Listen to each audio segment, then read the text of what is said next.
ختم نبوت اور دیگر متفرق امور۔ مرزا غلام احمد علیہ السلام نے ختم نبوت کا انکار نہیں کیا۔ مرزا غلام احمد قادیانی نے ختم نبوت کے عنوان سے انکار نہیں کیا، نہ کہیں یہ کہا کہ وہ اور اس کی جماعت حضور کو خاتم النبیین نہیں مانتے۔ اس نے ختم نبوت کا یہ معنی کیا کہ حضور نبوت کا مرکز ہے جس سے آگے نبوت پھیلتی ہے، اور جو بھی نبوت پائے گا اس پر آپ کی نبوت کی مہر ہوگی۔ مرزا غلام احمد اپنی تشریح میں ختم نبوت مرتبی کا عقیدہ رکھتا تھا، اور ختم نبوت مرتبی کو ختم نبوت زمانی کے متوازی سمجھتے ہوئے ختم نبوت مرتبی کا اقرار اور ختم نبوت زمانی کا انکار کرتا تھا۔ اس کے ذہن کے مطابق یہ دو متقابل نظریات تھے، چنانچہ مرزا غلام احمد کے پیرو ختم نبوت مرتبی کا اقرار اور ختم نبوت زمانی کے منکر ہیں۔ مقدمہ تحذیر الناس از علامہ ڈاکٹر خالد محمود، صفحہ 16، ناشر ادارہ العزیز، گجرانوالہ، سنہ اشاعت جنوری 2001۔ ختم نبوت مرتبی میں ختم نبوت زمانی سے زیادہ عقیدت زیادہ ہے۔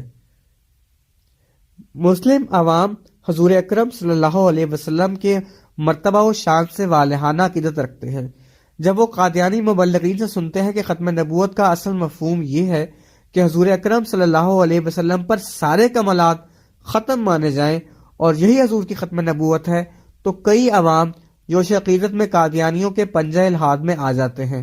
ختم نبوت زمانی کتنا پختہ عقیدہ کیوں نہ ہو، ختم نبوت مرتبی میں عقیدت بہرحال زیادہ ہے اور وہ ظاہر میں لوگوں کو زیادہ کھینچتی ہے۔ آئزن، صفحہ 17۔ حضرت مسیح موعود علیہ الصلوۃ والسلام کا ختم نبوت زمانی کا اقرار۔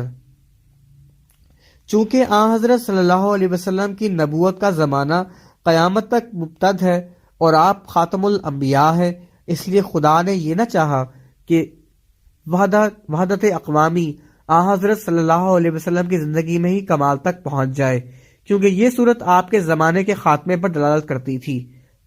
یعنی یہ شبہ گزرتا تھا کہ آپ کا زمانہ وہیں تک ختم ہو گیا، کیونکہ جو آخری کام تھا وہ اس زمانے میں انجام تک پہنچ گیا۔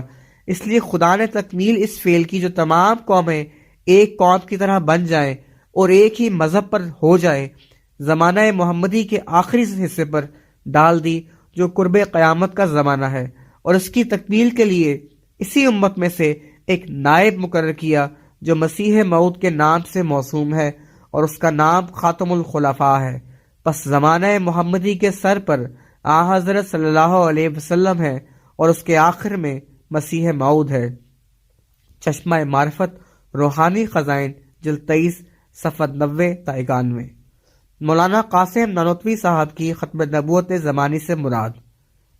فرماتے ہیں، غرض خاتمیت زمانی سے یہ ہے کہ دین محمدی صلی اللہ علیہ وسلم بعد ظہور منسوخ نہ ہو، علوم نبوت اپنی انتہا کو پہنچ جائیں، کسی اور نبی کے دین یا علم کی طرف پھر بنی آدم کو احتیاج باقی نہ رہے۔ مناظرہ عجیبہ، صفحہ 58، ناشر مکتبہ قاسم العلوم، کراچی۔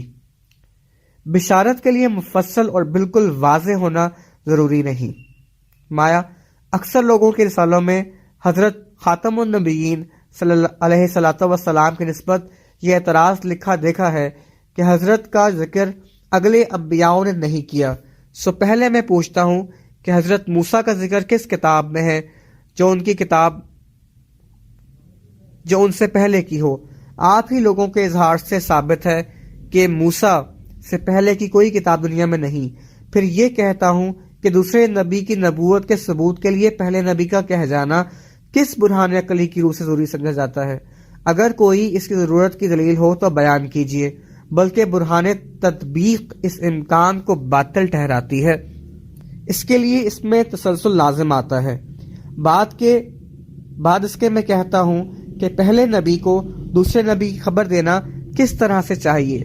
آیا اس طرح کے تمام خصوصیات دوسرے نبی کے بیان کرے جس طرح قبال جات وغیرہ اور چہرہ نویسی میں لوگوں کے لکھا جاتا ہے، یا اس طرح کے فہمیدہ آدمی اپنی علف اور عادت سے کنارے ہو کر جب غور کرے تو مطابق پاوے؟ پس اگر پہلی طرح کا خبر دینا مراد ہے تو ہمارا سوال یہ ہے کہ حضرت عیسیٰ وغیرہ انبیاء کے لیے ایسی خبریں اگر کہیں سے نکلتی ہوں تو ہمیں بتا دیجئے، اور اگر دوسری طرف کی خبر مراد ہے تو ہم سے لیجئے۔ کتاب الاستفسار، تالیف سید آل حسن وہانی، صفحہ 323، ناشر دارالمعارف اردو بازار لاہور۔ فرمایا اگر کوئی سابقہ پیغمبر آنے والے نبی کے متعلق کوئی خبر اور پیشین گوئی کر بھی دے تو اس میں آنے والے نبی کے جملہ عادات و شمائل بیان نہیں کرتا تاکہ خاص و عوام کو کوئی اشتباہ باقی نہ رہے اور علامی مذکورہ کی بنا پر سب لوگ اس کو پہچان لیں، بلکہ اگر وہ یہ دعویٰ کرے کہ میں وہی نبی ہوں جس کی نبی سابق نے خبر دی اور وہ خود بھی اپنے ہم عصر یا بعد میں آنے والے نبی کی پیشن گوئی کرے تو عوام تو کیا خاص بھی اس کو جلدی سے نہیں پہچانتے۔ ازالۃ الاوہام جلد دوم صفحہ 145، تعریف مولانا رحمت اللہ کرانوی، اردو ترجمہ و تقدیم شرح و تحقیق مولانا ڈاکٹر محمد اسماعیل عارفی، ناشر مکتبہ دارالعلوم کراچی۔ 1884 میں تحریر حضرت اقدس مسیح موعود علیہ السلام کی ایک بات جو آج پوری ہوتی دکھائی دے رہی ہے۔ آج کل ہمارے دینی بھائیوں مسلمانوں نے دینی فرائض کے ادا کرنے اور اخوت اسلامی کے بجا لانے اور ہمدردی قومی کے پورا کرنے میں اس قدر سستی اور لاپرواہی اور غفلت کر رکھی ہے کہ کسی قوم میں اس کی نظیر نہیں پائی جاتی، بلکہ سچ تو یہ ہے کہ ان میں ہمدردی قومی اور دینی کا مادہ ہی نہیں رہا۔ اندرونی فسادوں اور انادوں اور اختلافوں نے قریب ہلاکت کے ان کو پہنچا دیا ہے اور افراد تفرید کی بیجا حرکات نے اس اصل مقصود سے ان کو بہت دور کر دیا ہے جس نفسانی درد سے ان کی باہمی خصومتیں برپا ہو رہی ہیں۔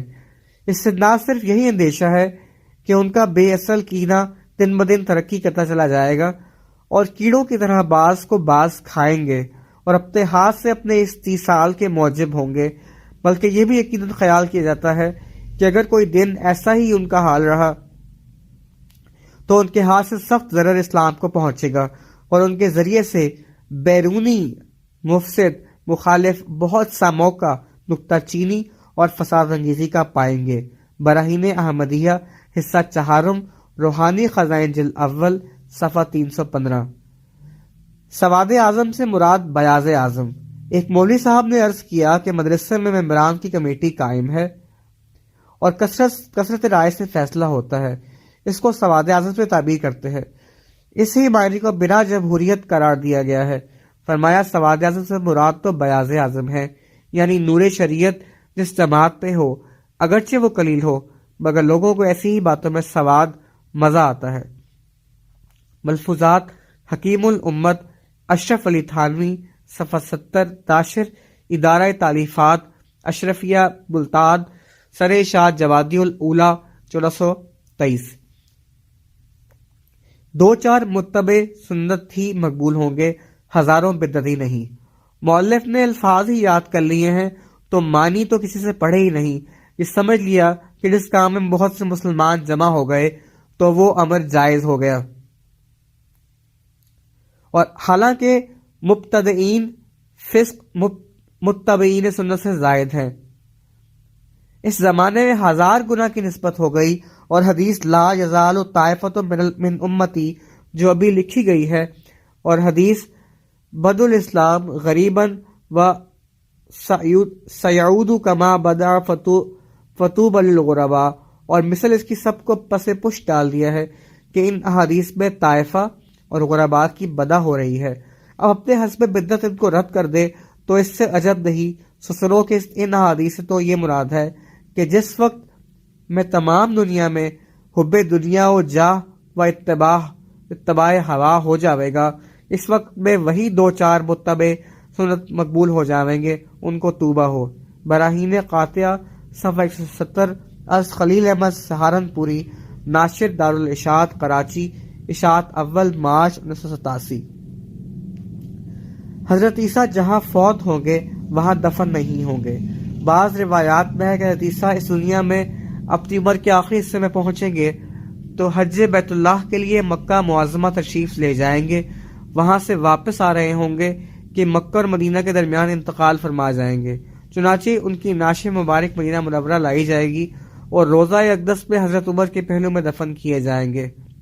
مرقات المفاتیح شرح مشقات المصابیح از علامہ شیخ القاری علی بن سلطان محمد القاری، اردو ترجمہ از مولانا راؤ محمد ندیم، جلد دہم، حاشیہ صفحہ 709، باب فضائل سید المرسلین صلی اللہ علیہ وسلم۔ لازم نہیں کہ نبی وہیں دفن ہو جہاں فوت ہو۔ پھر دفن میں کلام ہو تو حضرت ابوبکر نے فرمایا، میں نے رسول کریم صلی اللہ علیہ وسلم سے سنا ہے کہ اللہ تعالیٰ انبیاء کی روح اسی جگہ قبض کرتے ہیں جہاں انبیاء دفن ہونا پسند کرتے ہیں۔ آپ کو اس جگہ دفن کرو جہاں آپ کا بستر تھا۔ ترمذی۔ اس سے یہ لازم نہیں آتا کہ ہر نبی کا مدفن ان کی وفات کی جگہ ہی ہو، بلکہ صرف وفات کی جگہ میں دفن کی جگہ پسندیدہ ہونا ثابت ہے۔ اگر دوسرے لوگوں کو اپنے ارادے یا کسی عذر کی وجہ سے دوسری جگہ دفن کرے تو اور بات ہے۔